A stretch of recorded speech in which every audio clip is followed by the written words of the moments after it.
Allahumma labbaik labbaik la syarika laka labbaik innal hamda wan ni'mata laka wal mulk la syarika lak labbaik Allahumma labbaik labbaik la syarika laka labbaik innal hamda wan ni'mata laka wal mulk la syarika lak. Bismillahirrahmanirrahim. Assalamualaikum warahmatullahi wabarakatuh. Innal hamdalillah nahmaduhu wa nasta'inuhu wa nastaghfiruh wa na'udzu billahi min syururi anfusina wa min sayyiati a'malina. May yahdihillah fala mudhillalah wa may yudlil fala hadiyalah. Asyhadu an la ilaha illallah wahdahu la syarikalah wa asyhadu anna Muhammadan abduhu wa rasuluhu alladzi la nabiyya wa la rasula ba'dah. Salawatullahi wassalamuhu alaihi wa ala alihi wa sahbihi wa man tabi'ahum bi ihsanin ila yaumil qiyamah. Amma ba'du. Bapak dan Ibu, para duyufur rahman, tetamu-tetamu Allah yang sedang menikmati indahnya mabit di Mina, nikmatnya kebersamaan mabit di Mina. Nikmat bukan karena fasilitasnya serba nyaman, nikmat karena diberikan kesempatan oleh Allah untuk berada di satu tempat yang istimewa, di hari-hari yang istimewa, dalam melaksanakan amal yang istimewa. Itulah tanggal 8 Mabit di Mina. Kalau tadi setelah zuhur disampaikan ada 6 bahaya syirik apabila itu terjadi pada diri kita. Yang pertama, syirik itu adalah dosa besar yang paling besar. 2, syirik itu adalah kezaliman yang paling besar. 3, syirik itu jenis dosa yang tidak akan diampuni oleh Allah. Berikutnya, syirik itu menghapuskan seluruh amal kebaikan. Berikutnya, syirik bagi pelakunya akan diharamkan oleh Allah masuk ke dalam surga dan tempatnya di dalam neraka. Syirik itulah yang harus kita habiskan, yang harus kita perangi, yang harus kita buang jauh-jauh dari diri kita. Dan talbiyah yang kita kumandangkan, haji yang kita tunaikan, kita datang untuk menyatakan pembebasan diri dari segala bentuk kesyirikan. Jamaah rahimakumullah, selanjutnya adalah apa bentuk syirik itu? Syirik bentuknya amat sangat banyak, tapi yang banyak itu bermuara pada 4 hal. Yang pertama adalah syirkun niyah wal iradah wal qasd. Syirkun niyati wal iradati wal qasdi. Syirik dalam hal niat, kehendak, dan tujuan. Yang kedua adalah syirkud da'wati, syirik dalam hal doa. Yang ketiga, syirkut ta'ati, syirik dalam hal ketaatan. Yang keempat, syirkul mahabbati, syirik dalam hal cinta. Kalau kita lihat 4 hal yang merupakan muara dari kesyirikan, 4-empatnya itu tidak jauh dari kehidupan kita. 4-empatnya itu sesuatu yang melekat dalam kehidupan kita. Siapa di antara kita yang dalam hari-hari menjalani kehidupan tanpa niat, kehendak, dan tujuan? Justru akan muncul pertanyaan, hidup tanpa kehendak, hidup tanpa tujuan, hidup tanpa niat, apakah itu akan disebut kehidupan? Hidup adalah identik dengan niat, hidup identik dengan kehendak, hidup adalah identik dengan tujuan. Maka oleh karena itu kita perlu hati-hati dalam hal ini. Yang kedua, kalau disebutkan syirkut dakwah, syirik dalam hal doa, hari-hari insya Allah kita termasuk orang yang berdoa, memohon pertolongan, memohon perlindungan, memohon bantuan, memohon dan lain sebagainya. Hati-hati dengan soal doa. Kemudian yang kedua, yang ketiga, syirkut ta'ah, syirik dalam hal ketaatan.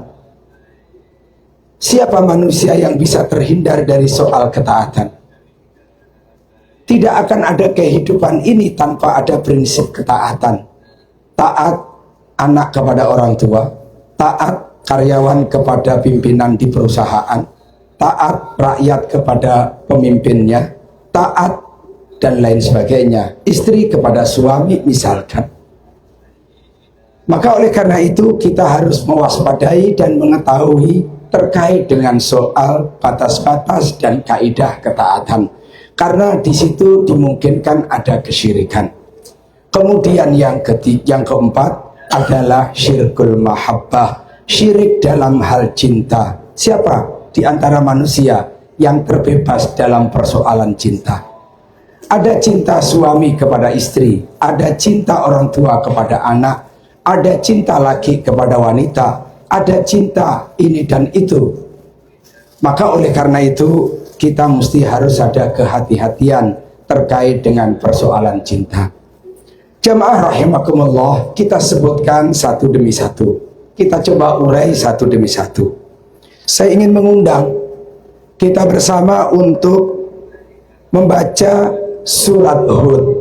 Surat Hud ayat yang ke-15 sampai dengan ayat yang ke-16.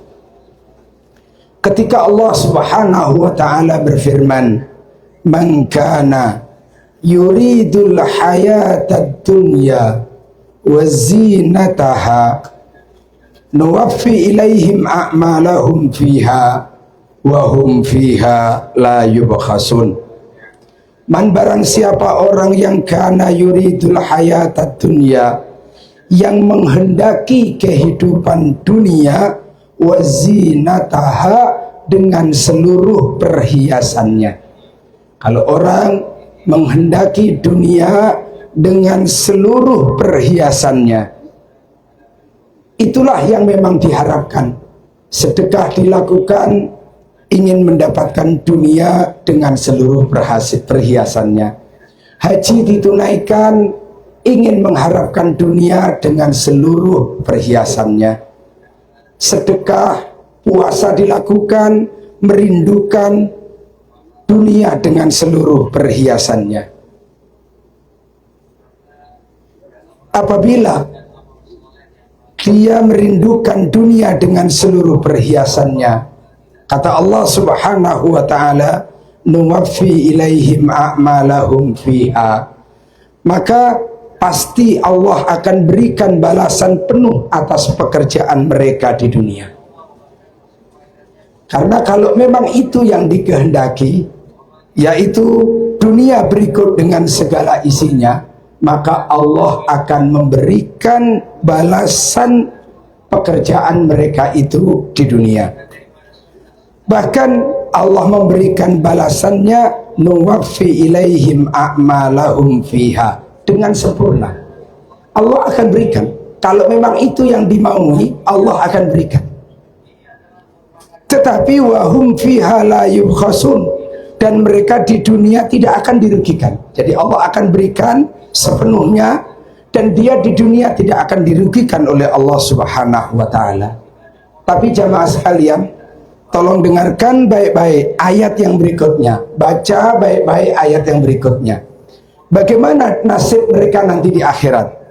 Ulaika, mereka itu alladzina, orang-orang yang laisa lahum fil akhirati illan nar, yang dia nanti di akhirat tidak mendapatkan apa-apa kecuali an-nar, neraka. Wa habita ma sana'u fiha, dan sia-sialah di sana apa yang telah mereka usahakan waktu di dunia. Wa batilum ma kanu ya'malun, terhapuslah apa yang telah mereka kerjakan. Maka oleh karena itu jamaah rahimakumullah, urusan niat, urusan kehendak, urusan tujuan itu penting. Sebab di situ kadang-kadang syirik itu akan menyelinap. Dalam hal ini, manakala orang melakukan kebaikan, tujuannya adalah karena Allahnya iya, tapi karena selain Allahnya iya juga, maka disebut jatuhnya sebagai syirik kecil. Tetapi manakala kemudian sholat ditunaikan, sedekah disampaikan, tapi semua itu dilakukan olehnya sepenuhnya adalah karena mengharapkan dunia. Karena mengharapkan dunia, satu, Allah akan memberikan balasannya dengan penuh sempurna. Dua, Allah tidak akan merugikan orang tersebut di dunia. Tapi yang ketiga, Allah tidak akan memberikan sesuatu nanti di akhirat illan nar, kecuali neraka. Hapuslah seluruh apa yang pernah dikerjakannya di dunia, dan tidaklah akan ada manfaatnya nanti di kehidupan akhirat terhadap apa yang mereka lakukan itu. Padahal jamaah rahimakumullah, kemarin kita sudah sama-sama membahas, kalau kita berpikir dunia itu artinya berpikir satu kotak, satu fase, dan fase itu amat sangat pendek. Tapi kalau kemudian kita berpikirnya akhirat, akhirat itu panjang, 14 fase, dan bukan berakhir dengan kematian, tapi akan berakhir dengan kehidupan tanpa batas dia. Maka oleh karena itu dihadapkan kepada kita sebuah pilihan. Akankah kita ini akan berorientasi kepada dunia ansih, ataukah akan berorientasi kepada akhirat? Yang kalau kita berorientasi kepada akhirat, seperti orang menanam padi, insya Allah akan tumbuh rumput. Tapi kalau orang itu menanam rumput, nggak bakalan dia tumbuh padi. Orang mencari akhirat, akhiratnya dapat, dunianya akan ikut. Tapi kalau orang mencari dunia, dunianya mungkin saja dapat, tapi akhiratnya pasti dia tidak akan dapatkan. Inilah pentingnya niat, inilah pentingnya tujuan, inilah pentingnya kehendak. Maka oleh karena itu jamaah rahimakumullah, kita bisa memahami ketika ada dalam satu hadis, justru orang yang nanti akan dihempaskan ke kerak api neraka adalah justru dia adalah orang yang kesan di dunianya menghabiskan waktu untuk berjihad, berperang di jalan Allah. Tapi ternyata orang yang berperang di jalan Allah nampak di dunianya itu, ternyata dialah orang yang akan dihempaskan awal nanti di jurang api neraka. Kenapa?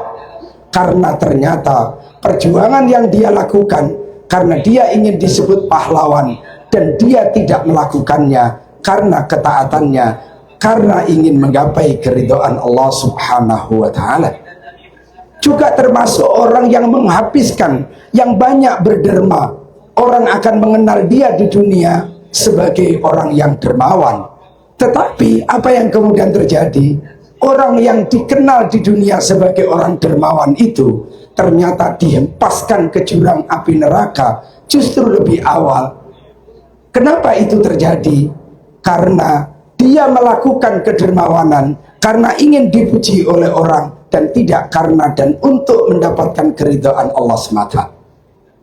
Termasuk orang yang dikenal sebagai Qari'ul Quran, 3 disebutkan oleh Nabi. Dikenal sebagai Qari'ul Quran, orang yang dikenal dekat dengan Al-Quran. Dia adalah orang yang pandai baca Al-Quran, orang yang menghafalkan Quran, orang yang terkenal. Tetapi yang terjadi adalah dia melakukan itu karena kenikmatan dunia, karena berharap kenikmatan dunia. Karena itulah maka soal syirkun niyah wal iradah wal qasdi, syirik dalam hal niat, kehendak dan tujuan harus menjadi perhatian kita bersama, agar supaya itu betul-betul terkikis dengan kita menyebutkan dan mengumandangkan labbaik Allahumma labbaik, labbaik la syarika laka labbaik, innal hamda wan ni'mata laka wal mulk la syarika lak. Jamaah rahimakumullah, saya tambahkan satu yang kedua adalah syirik dalam hal ketaatan. Syirik dalam hal ketaatan. Taat sesuatu bagian dari kehidupan yang tidak bisa terpisahkan. Saya ingin menyebutkan satu kisah, satu kasus berkait dengan ayat 31 dari surat At-Taubah. Ayat 31 dari surat At-Taubah, di mana Allah Subhanahu wa taala berfirman berkait dengan orang Yahudi, berkait dengan orang Nasrani. Ittakhadhu ahbarahum wa ruhbanahum arbaban min dunillah wal masih ibn maryam wa ma umiru illa liya'budu ilaha wahida la ilaha illa huwa subhanahu amma yusyrikun. Mereka menjadikan orang-orang alim, ahbarahum itu sebutan orang alim, sebutan ulama untuk orang-orang Yahudi. Waruhbanahum, dan rahib-rahib mereka. Rahib adalah sebutan ulama di kalangan orang Nasrani. Mereka menjadikan ulama mereka akhbar di kalangan orang-orang Yahudi, akhbar, ruhban di kalangan orang-orang Nasrani. Menjadikan apa? Menjadikan ulamanya arbaban, menjadikan ulamanya itu sebagai Tuhan, min dunillahi, dari selain Allah Subhanahu wa taala, wal masih ibn maryam, dan juga menjadikan al-masih ibnu maryam. Ketika ayat ini turun, jamaah rahimakumullah, ketika ayat ini turun, waktu itu ada seorang yang sudah masuk Islam, tapi dia dari kalangan orang Nasrani. Siapakah namanya? Namanya adalah Adi bin Hatim. Adi bin Hatim ketika mendengar ayat ini, lalu kemudian dia berkomentar. Apa komentarnya? Kami tidak menjadikan ruhban kami, ulama kami, sebagai Tuhan tandingan selain Allah. Terhadap sanggahan, bukan sanggahan, konfirmasi yang disampaikan oleh Adi bin Hatim ini, Rasulullah Sallallahu Alaihi Wasallam kemudian mengajukan pertanyaan. Pertanyaan yang diajukan oleh baginda Rasul adalah, bukankah ulamamu mengharamkan sesuatu yang dihalalkan oleh Allah, lalu kalian ikut mengharamkan? Kata Adi bin Hatim, kalau begitu emang iya. Ulama kami menghalalkan apa yang diharamkan oleh Allah, kami ikut menghalalkan. Rasul kemudian juga menanyakan, bukankah ulama kalian mengharamkan sesuatu yang dihalalkan oleh Allah sebaliknya, lalu kalian ikut mengharamkannya? Kata Adi bin Hatim, kalau itu emang iya. Apa kemudian komentar Nabi? atas jawaban Adi bin Hatim itu, fatilka ibadatuhum, itulah bentuk peribadatan kalian, itulah bentuk penyembahan kalian terhadap ulama kalian. Jamaah rahimakumullah, bukankah praktek-praktek yang seperti ini dalam kehidupan juga sering kita lakukan atau sering kita saksikan? Orang mentaati atasannya, padahal dia tahu itu adalah sesuatu yang tidak boleh, dia pun ikut membolehkan, bahkan ikut mengkampanyekan bahwa itu boleh, padahal dia tahu itu sesuatu yang diharamkan oleh Allah Subhanahu wa ta'ala. Kalau itu yang terjadi, sebenarnya orang tersebut telah mempertuhankan atasannya itu sebagai Tuhan tandingan selain Allah Subhanahu wa ta'ala. Dalam konteks ini ada pembahasan lebih lanjut. Kalau kemudian dia taatnya dengan keterpaksaan, lalu kemudian hatinya menolak, tapi dia lakukan, hatinya mengingkari, tapi dia lakukan, maka jatuhnya adalah dosa maksiat. Dia jatuh sebagai dosa maksiat. Tapi kalau kemudian dia mengikuti, dan mengikutinya itu dengan sepenuh hati, dan meyakini walaupun itu berbeda dengan apa yang Allah telah tetapkan, misalkan itu adalah haram, Allah tetapkan, lalu kemudian dia mengikuti atasannya, mengikuti pemimpinnya, mengikuti ulamanya, dan dia menyatakan halal, dan dia tenang dengan itu, maka itulah yang akan jatuh pada yang namanya syirik besar. Itu akan jatuh namanya syirik besar. Maka oleh karena itu kita perlu berhati-hati, karena soal taat itu bisa berakibat menjadikan siapa yang kita taati sebagai Tuhan tandingan selain Allah Subhanahu wa ta'ala. Kalau kita mengatakan la syarikalak, la syarikalak, la syarikalahu wa bidzalika umirtu wa ana awwalul muslimin, dan lain sebagainya, kita mengatakan dan kita menidakkan hal-hal yang seperti itu. Kemudian yang ketiga, jamaah rahimakumullah, termasuk soal cinta. Soal cinta di dalam ayat 165 dari surat Al-Baqarah disebutkan bahwa wa minan nas, dan di antara manusia, man, ada orang yang yattakhidu min dunillahi andadan.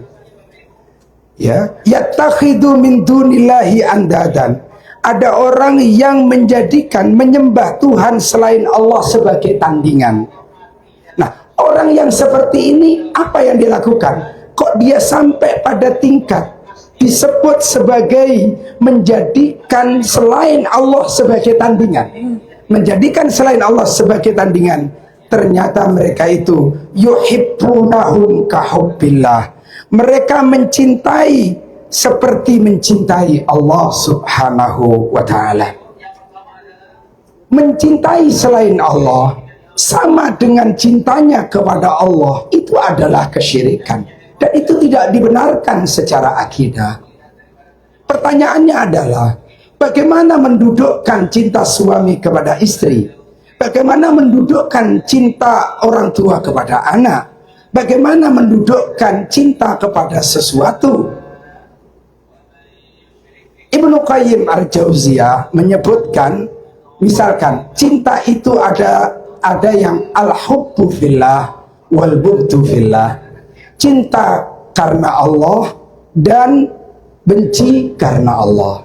Ini sesuatu yang dibolehkan. Misalkan ada sesuatu yang dilakukan oleh seseorang, dan seseorang itu kemudian bangga dengan kemaksiatan dan kemungkaran yang dilakukan. Kita membenci perbuatan itu, tapi kita membenci perbuatan itu karena Allah Subhanahu wa ta'ala. Kita, kalau kemudian ada orang melakukan kebaikan, melakukan ketaatan, siapapun dia, lalu kemudian kita mencintai perbuatan itu, mencintai perbuatan itu karena perbuatan itu dicintai oleh Allah Subhanahu wa ta'ala. Ini yang benar. Kalau kemudian seorang suami Mencintai istri, bagaimana konsepnya? Kita mencintai istri karena kita mencintai apa yang dicintai oleh Allah. Allah mencintai suami yang mencintai istrinya. Allah mencintai istri yang mencintai suaminya. Allah mencintai orang tua yang mencintai anak-anaknya. Maka kalau kita cinta kepada anak, konsepnya adalah kita mencintai apa yang dicintai oleh Allah Subhanahu wa ta'ala. Tetapi kecintaan itu ada batasnya. Begitu pula juga soal ketaatan. Karena ada konsep la ta'ata li makhluqin fi maksiatil khaliq. Begitu batasan yang telah Rasulullah sebutkan. Tidak ada konsep taat kepada makhluk kalau dia harus bermaksiat kepada Allah Subhanahu wa ta'ala. Ada batasan untuk taat. Tidak boleh taat yang mutlak tanpa batas hanya kepada Allah Subhanahu wa ta'ala. Tapi taat kepada makhluk ada batasnya. Saya akan taat kepada dia sepanjang tidak bermaksiat kepada Allah Subhanahu wa ta'ala. Yang terakhir adalah syirik dalam hal doa. Syirik dalam hal doa adalah sebuah kesalahan yang terjadi bukan soal teknis doanya, bukan soal bacaannya, bukan soal cara doanya, tapi kesalahan doa itu dipanjatkan kepada siapa? Kalau doa itu dipanjatkan kepada pohon, doa itu dipanjatkan kepada yang menguasai laut selatan, doa itu diharapkan kepada batu agar supaya bisa menyelamatkan, agar supaya bisa melindungi dan lain sebagainya, maka yang seperti ini adalah sebuah kesyirikan. Termasuk doa kepada kuburan, itu adalah sebuah kesyirikan. Maka oleh karena itu jamaah rahimakumullah, prinsip yang sering kita baca di dalam Al-Quran, bahkan di dalam suratul Fatihah, tiap kali kita membaca suratul Fatihah, kita menyatakan iyyaka na'budu wa iyyaka nasta'in. Hanya kepadamu ya Allah kami beribadah, dan hanya kepadamu ya Allah kami memohon pertolongan. Iyyaka dikedepankan, na'budu dibelakangkan, punya makna. Kalau na'budu iyyaka wa nasta'inu iyyaka, walaupun tidak ada tambahan kata, tapi posisi na'budu dikedepankan, na'budu iyyaka wa nasta'inu iyyaka, itu maknanya kami menyembah kepadamu ya Allah dan kami memohon pertolongan kepadamu ya Allah. Tapi ketika iyyaka dikedepankan, iyyaka na'budu, maka dia punya makna hanya kepadamu ya Allah kami beribadah, dan hanya kepadamu ya Allah kami memohon pertolongan. Itu artinya prinsip penting dalam Islam, prinsip tauhid, tidak meminta tolong kecuali hanya kepada Allah dan tidak minta kepada selain Allah. Tidak kemudian beribadah kecuali hanya kepada Allah, itu berarti tidak beribadah kepada selain Allah Subhanahu wa ta'ala. Mudah-mudahan keempat ini bisa kita dalami, kita bisa merenungkan. Ada prinsip-prinsip penting. Hati-hati dengan soal ketaatan, hati-hati dengan soal cinta, hati-hati dalam hal berdoa, hati-hati dalam hal niat, kehendak, dan tujuan. Karena seringkali syirik itu menyelinap ke dalam empat hal itu. Boleh jadi jatuhnya pada syirik kecil, boleh jadi jatuhnya pada syirik besar. Mudah-mudahan Allah Subhanahu wa ta'ala melindungi kita semuanya dari kemungkinan perbuatan syirik. Karena siapa orang yang mengakhiri perjalanan hidupnya dengan membawa kesyirikan, maka yang seperti ini akan sulit baginya untuk menggapai kebahagiaan nanti di negeri akhirat. Wallahu ta'ala a'lam. Inilah yang bisa disampaikan. Wassallallahu ala nabiyina Muhammadin wa ala alihi wa sahbihi wa baraka wa sallam. Wa akhiru da'wana anilhamdulillahi rabbil alamin. Subhanakallahumma wa bihamdika asyhadu an la ilaha illa anta astaghfiruka wa atubu ilaik. Assalamualaikum warahmatullahi wabarakatuh.